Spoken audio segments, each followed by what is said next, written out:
اوس چې ته رالوی شو د مور پلار بد اخلاقه دي او یا ظالمان دي نو ته څه کوې پرېږدې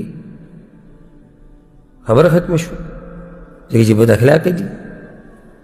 او بیا ستا دا بچي به تا سره څه کوي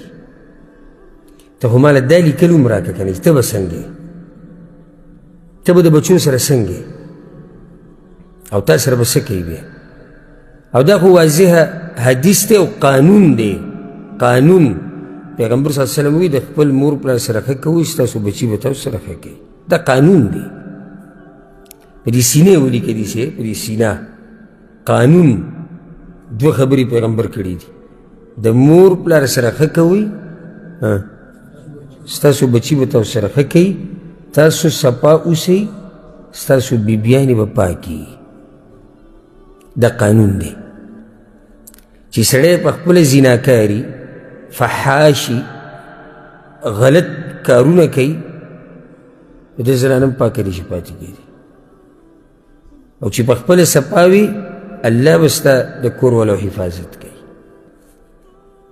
نو مور پلار که ظلم وکړي زیاتې وکړي په هغې صبر پکار دی